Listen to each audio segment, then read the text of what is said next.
So I just tried my first cut comp. By the time you're watching this video, I tried it like the day before. The only thing with that is that that's actually the first time I make a cut com like that. And you know, I understand that there are a lot of YouTubers out there that already do that style of video and stuff, but just like I thought I could go ahead and try it for myself. You know, I thought I could go ahead and try something new. I told you guys I would bring some content change onto the channel, and I mean, I didn't really know, like I knew kind of what I wanted to do, but to give you guys a definite answer, you know, I couldn't give you like the most definite answer. And so, you know, I've been trying to, you know, like I've been doing the tips and strategies videos, and I've had several videos on my channel with the face cam, but it hasn't really worked, mainly because I've been up and down with what computer I'm using, or what programs I'm using, or the files that I'm using, and essentially it's just been a big mess, and it's really annoying. But now that I got things figured out, and of course this guy actually that I'm about to shout out, Adam Ryzik, he's my man that actually helped me out get Sony Vegas and all that stuff, and actually helped me try to teach me how to use the program. So if you guys, you know, like I said, he does have more subscribers than I do, but of course there's no harm in trying to help him out. He's got like 135 subscribers. He doesn't really do what I do, but he's still a pretty entertaining guy. I'm subscribed to him myself to help him out and stuff, so yeah, you guys should definitely check him out. But the thing I wanted to talk about today is, of course, the other day in the comment section, I saw, hey, you should make a zombies video. So I thought, you know what, I'll go ahead and add a zombies video while I commentate in the background. Now, I normally don't play zombies because of things like that I get into the corner and all that stuff. Not really. But the whole reason that I really just don't play zombies a whole lot often, well, it's like I used to. But the biggest problem that I had with zombies was that I've always been very greedy with my points, and so I always die like on round 8 or something. Like I'd be in the first room with 16,000 points, and I literally will not leave the room because I'm so greedy and I want more points. And so that's what ends up getting me killed. But that's not here what I'm talking about today. I thought one of you guys I saw one of you guys say you should bring zombies onto the channel, so I thought, you know what, I'll go ahead and change it up and add it with this in the background. So I thought I'd give you guys a little bit of a story. So as a lot of you guys might know, I actually I have a job, just that currently I'm not working because I have a broken foot due to my motorcycle accident that you guys have seen. I mean, I'm out of work at the moment, but I still have a job. So thankfully, because of all that, I'm able to, as soon as I'm able to get back on my feet, I have enough rehab on my foot to where I can start walking again. I will have a job and I'll be making money all over again. However, there are some things that have gone down in my store, well, not my store, right, but the store that I work at, that have just been completely bonkers. Like like the people that I work with, they're awesome people. They are super fun to be around.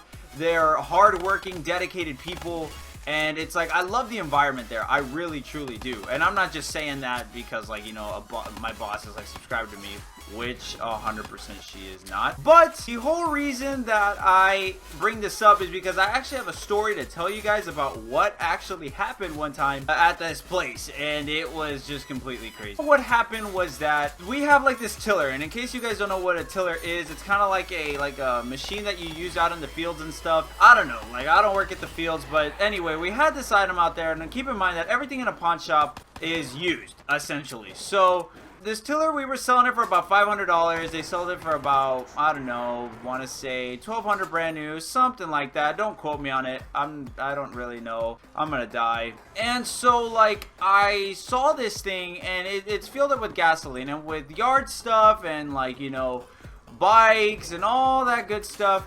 We tend to take it outside and sell it outside. That's what we do. And so, obviously, at the end of the day, we bring the stuff in. It was just at this time, I was bringing in the bikes, and I was bringing in the lawnmowers and the weed eaters and all that good stuff. You know, it was time for me to bring in the tiller.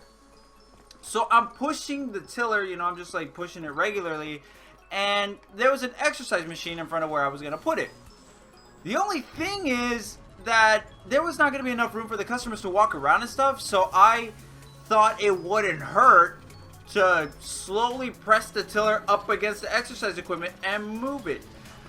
But the problem with that is that the gas tank, the little cap, was loose. So when it got loose, it started leaking gasoline. And I went back outside to go get some of the more equipment that was out there. And when I came back in, I had a very, very strong aroma of what was gasoline. And I thought it was like, yo, it smells weird, what's wrong? And that's when my coworker Greg from the counter is like, yo, there's gasoline spilling. And there was a literal puddle on the other side of the store, and it smelled very, very strong. Immediately we tried capping this thing, and like, you know, just like, yo, we need to cap this thing and keep it under control.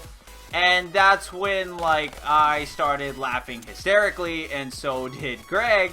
And long story short, I really did think that we were starting to get high. Now, do I get high on a regular basis? No, I do not. I mean, just like, the smell was affecting the people that work there, myself included, obviously.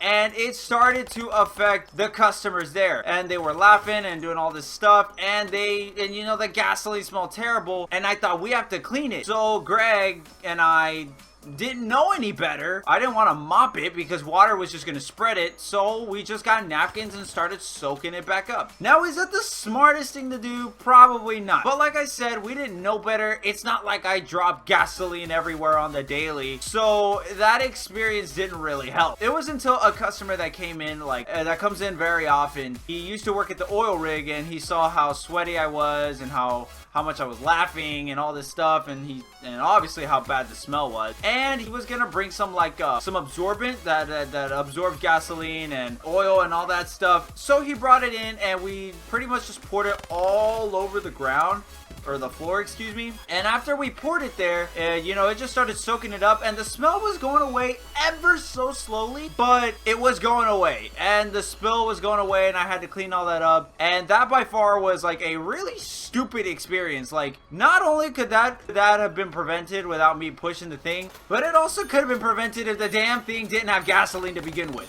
or if the cap was simply placed better. And now, I'm not just saying like, yo, this isn't my fault that the gas started leaking. All I'm saying is this could have been prevented many, many ways, and it wasn't. And it was until my main boss, my main manager, just came in on Monday to work, and, you know, I had the day off that day, and she ended up calling me, and she was like, are you aware of like the gasoline smell that we have? And none of the people I work with are subscribed to me, at least that I know of. Pretty much, like, everyone was trying to keep it quiet, like, no, not gonna tell anybody, and we were keeping it quiet, and you know, it maintained that way for a while, but you know, you could only keep a secret for so long. So yeah, that's pretty much it. I have no ammo, but hopefully you guys did enjoy the little story. I guess I'll call this series like pawn shop stories, I guess, where it's just like I tell you guys what goes on. Obviously, I cannot disclose any names.